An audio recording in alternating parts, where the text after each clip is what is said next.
I heard you done got whooped on about 3 times already in there.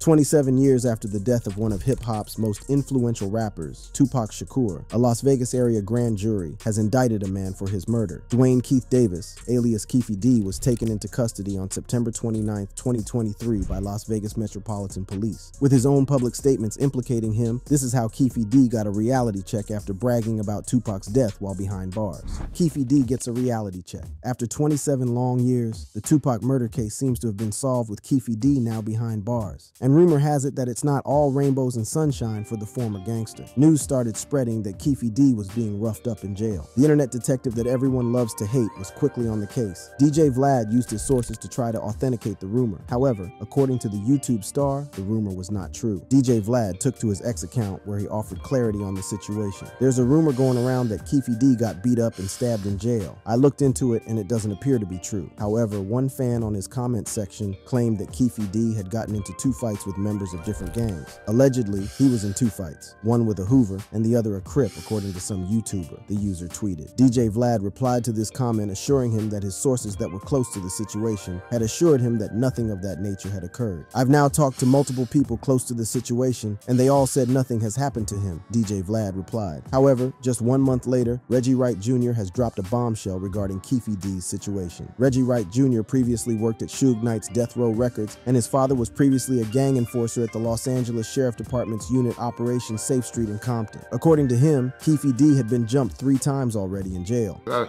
heard you done got whooped on about 3 times already in there. And I got that confirmed from a very, very good source. But nothing major, just, kicked, stumped, hit. Well, it seems that KEEFE D is quickly learning that actions do indeed have consequences. Through interviews and even in a book he co-authored, KEEFE D incriminated himself in the murder of Tupac Shakur by revealing his involvement in the events leading up to that fateful night in Las Vegas. Hours before he was shot, Tupac had been involved in a fight with Orlando Anderson, a known gang member from Southern California. In his book Compton Street Legend, Keefe admitted to being one of the 4 people in the white Cadillac that was used in the shooting. When asked who shot Tupac, KEEFE D admittedly said he knew, but wouldn't reveal. To keep it for the code of the streets. It just came from the backseat, bro. In his book, Keefe wrote, "We were on a mission, looking into each one until we pulled up to the front vehicle and found who we were seeking." KEEFE D's confession spree ended with him in trouble when the police raided his home. In July 2023, the police raided his wife's home in Henderson, Nevada. An affidavit filed to obtain the search warrant stated that police were looking for items concerning the murder of Tupac Shakur. The police were specifically looking for any notes, writings, ledgers, and other handwritten or even typed documents concerning television shows, documentaries, YouTube episodes, book manuscripts, and movies relating to the murder of Tupac Shakur. Apart from the electronics, the investigators left the former gangster's home with USB and hard drives, photographs, a copy of Vibe magazine featuring Tupac, and a copy of the Compton Street Legends book, co-authored by KEEFE D and Yusuf Ja. According to the warrant, investigators were generally searching for items that would provide evidence of motive or even reveal the identity of Tupac's killer. Clark County District Attorney Steve Wolfson, in an interview early October, said, "It started with a number of admissions Mr. Davis has made over the last few years. He participated in a documentary. He co-authored a book. He gave a number of YouTube interviews. His admissions really piqued the investigation. So why was he that comfortable to talk freely and openly about such a high-profile murder? Why didn't the feds arrest him sooner with him confessing to anyone who'd listen?" Well, it turns out that KEEFE D believed that he had immunity from prosecution from a proffer agreement that he made with feds. It is important to note that a proffer agreement is an agreement between the feds and a defendant. This agreement ensures government attorneys do not use any statements the defendant makes during an off-the-record interview against them in later proceedings. KEEFE D's biggest mistake was not speaking to his attorney before heading to interviews. While his statement to the feds in 2008 can't be used against him, what he did not know was that anything he said outside the interview room was fair game and would be used to prosecute him. In an interview, Greg Kading, a former Los Angeles Police Department detective turned author, who is also best known for working on a multi-law enforcement task force that investigated the murders of Tupac and Biggie Smalls, spoke about the proffer agreement between KEEFE D and the feds, saying, "The proffer agreement simply said that when you sit down and talk to us, whatever you say that is self-incriminating, we won't use against you." But when he leaves that room, that agreement doesn't apply to everything else in his life, as he erroneously believed. So he began to go out and boast about his involvement in the murder. None of that's protected under the agreement. He has essentially talked himself right into jail. How exactly did KEEFE D end up with such an agreement with the feds? What possibly could they have had on him that made the gangster snitch? According to Greg Kading, the reason he got such a deal with the feds is because KEEFE D was involved in a PCP ring and cocaine distribution. Speaking to Vlad TV, Greg Kading said that, "When we initially met up with him, we just went to his house and met him on his own property, informed him of some of the charges that we built up against him during a long drug investigation. The charges included the distribution of PCP, distribution of large amounts of cocaine, and wiretap investigations, which are these electronic crimes." In 2008, KEEFE D was arrested in a PCP ring case. According to reports, the feds had been gathering evidence on the drug ring that KEEFE D ran and had enough intel to put him away for 25 years. As cops normally do, they enticed KEEFE D to tell them what happened the night Tupac was shot dead. And we put an ironclad case against him, approach him, and say, "Here's the deal, KEEFE D, we have questions about these murders. If you don't cooperate, you're going to prison for the rest of your life, and so are several members of your family who are caught up in your drug organization." In truth, everyone who was involved had long died, including the shooter. And with the extra motivation on the table, you best believe KEEFE D sang like a bird for 3 straight hours. He confesses to his involvement in the murder of Tupac Shakur in Las Vegas in 1996. He tells us that his nephew, Orlando Anderson, was in the same car with him, which was the white Cadillac. After truth-telling, the drug case against KEEFE D was dropped and he walked away a free man. As many would assume, this might have been KEEFE D's second chance at life, a chance to start over again. It just so happens that a few years later, in 2011, ex-cop Greg Kading published the book titled Murder Rap, which highlighted KEEFE D's confession in detail. Greg Kading's book implicated some of the industry's biggest names. The most notable name in the book, as we will see later, was none other, Sean Combs, alias P. Diddy. KEEFE D's story had a grip on audiences across the nation and the world. Greg Kading believes that the ex-gangster became envious. In his mind, this was his story. He deserved a piece of the pie for having let the world know what happened to Tupac. It didn't help that the book spinned into a documentary in 2015, just 4 years after it was published. KEEFE D must have felt jealous that his moment to shine was stolen and someone was making big bucks out of it, while all he got was his name and reputation destroyed for breaking the street code and cooperating with the feds. The cops were making bank. According to Greg Kading, KEEFE D resented the fact that someone else other than him was telling the world the story. But if you understand the ego of KEEFE D, he resented that somebody else was telling the story other than him. Well, KEEFE D decided to do the unthinkable, set the record straight. He came out publicly to speak about what happened in 1996. But who exactly is KEEFE D? How is it that he was associated with some big players in the hip-hop industry while not being a star himself? How exactly did he rise, brushing shoulders with who is who in the hip-hop world? KEEFE D? KEEFE D was born on June 14, 1963, and was an intriguing figure in the crime world with ties to the California-based gang, the Southside Compton Crips. Coming from a family of 6 brothers and 6 sisters, KEEFE D's upbringing was shaped by a backdrop of gang culture. His life story is a mosaic of experiences that span gang affiliations, personal losses, and a significant time spent behind bars. In 1980, at the tender age of 15, KEEFE D lost his mother from colon cancer. In his 2018 memoir, he revealed that in 2014, he got the same cancer that killed his mother, which may have emboldened him to come clean on his role in Tupac's death. Fortunately, or unfortunately, he is now in remission, which means that if found guilty, he may live out the rest of his life in jail. Apart from losing his mom to cancer, KEEFE D also lost 2 of his brothers, one from cancer and the other was shot in the streets of Compton. The tragic loss of one of his older brothers to a fatal shooting incident cast a shadow on his life journey. The ex-gangster was just 26 years old when he received the devastating news that his brother had been killed by individuals affiliated with the East Side Pirates, which is a testament to the harsh realities of the environment he grew up in. KEEFE's life in crime started way back in 1971 when he started getting involved with the Crips. Although he at first worked in Compton College earning very little, he would eventually succumb to peer pressure and get into selling drugs when he realized that's where the big money was. This would have a short life,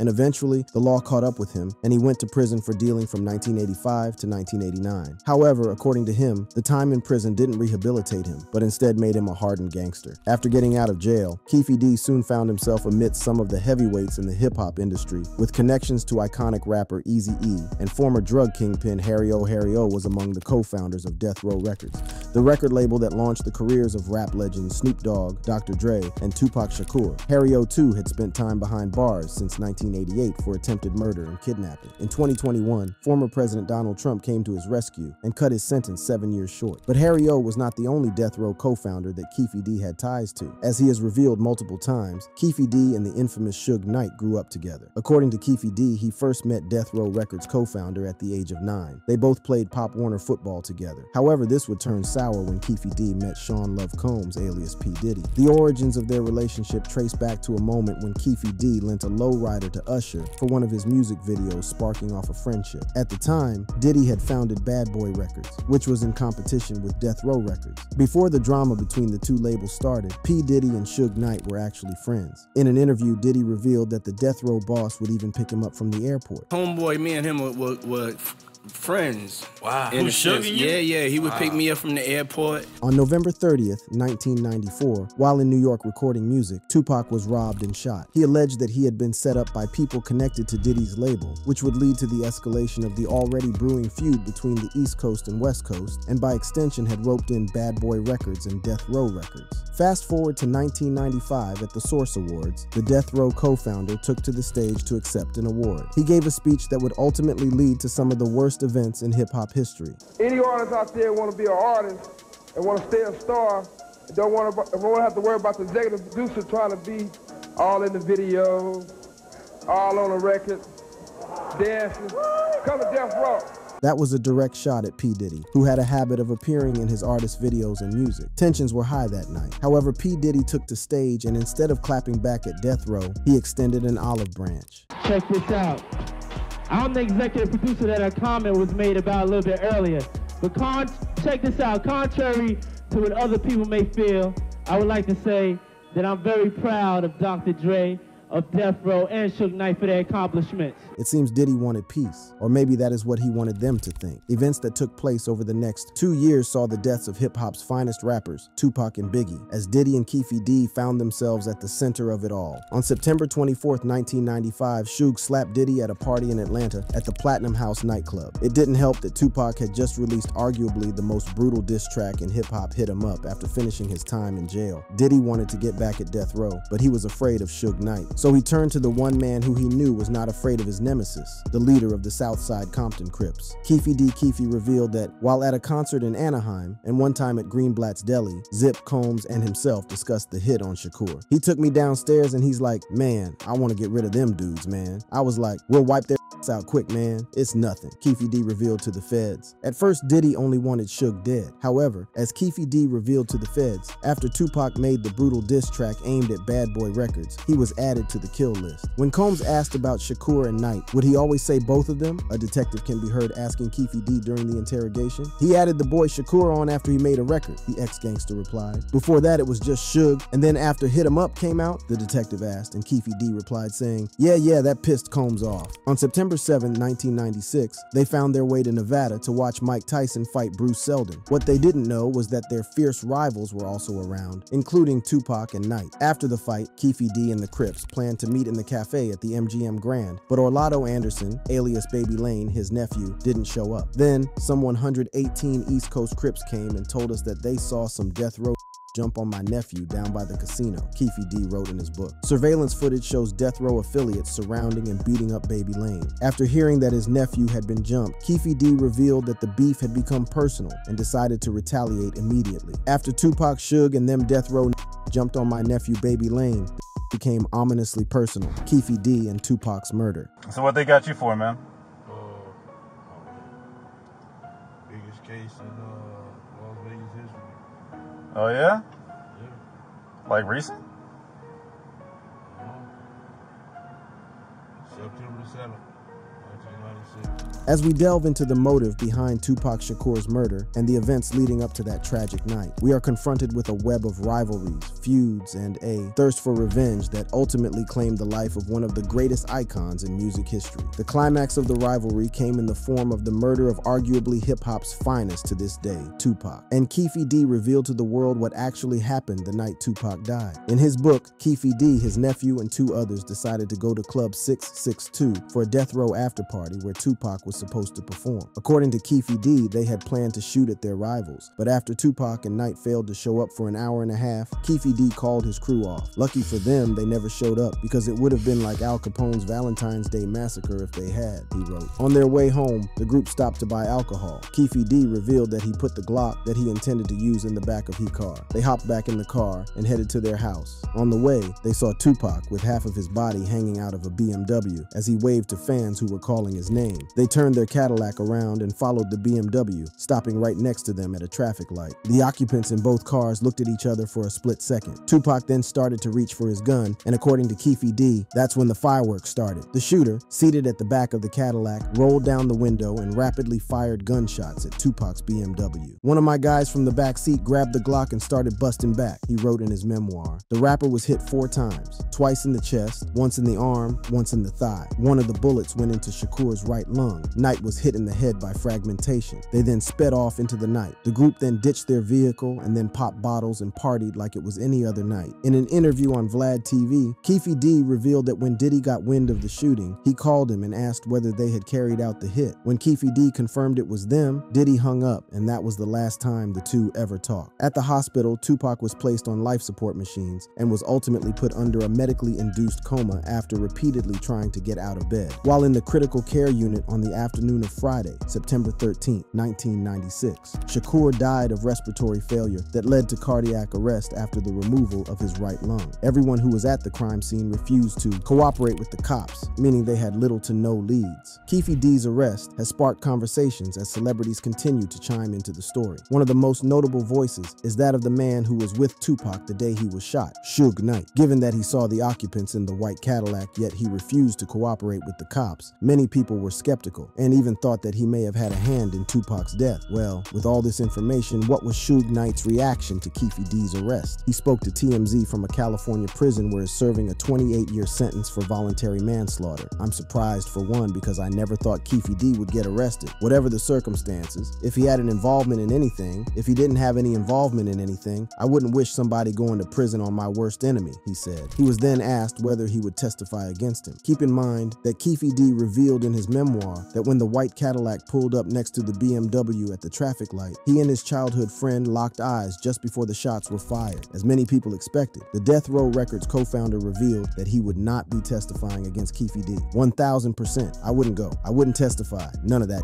He told TMZ. This is perfectly understandable as he was currently in jail. If the inmates got wind that he was cooperating with the cops as a witness, his stay in jail would be very unpleasant. He would be attacked, or even worse, killed, since ratting people out is unacceptable behavior in jail. What is shocking about the Death Row co-founder's reaction to the arrest is that he still denied that Baby Lane pulled the trigger. I never had nothing bad to say about Orlando because he wasn't the shooter, he said. Does he know something that we don't? Is he calling cap on KEEFE D's version of events? Well, we may never know. One man who could not help but mock Diddy on the recent revelations was 50 Cent, who chimed in with a dig aimed at his rival through an Instagram post where he told Diddy to lawyer up. Damn, so Pat got lined up by Brother Love. LOL, time to lawyer up might get sticky, 50 Cent posted. There have been numerous reports, including from KEEFE D, claiming that Diddy offered $1 million for his two nemesis to get killed. However, KEEFE D revealed that he never got his cut of the money. In fact, he also claims that Diddy ghosted him after that, seemingly trying to cut off all loose ends. 50 Cent also clowned Diddy on social media by posting a clip of KEEFE D and telling Diddy that he should have just paid KEEFE D to stop him from implicating the music mogul in his crimes. Brother Love, show some love. Damn, should have just sent this fool a few dollars. 50 Cent captioned the post. It has been a long time coming, and it looks like justice will finally be served. With KEEFE D behind bars, the world can rest knowing Tupac received justice. If you enjoyed this video, click on the boxes playing on your screen to watch similar content.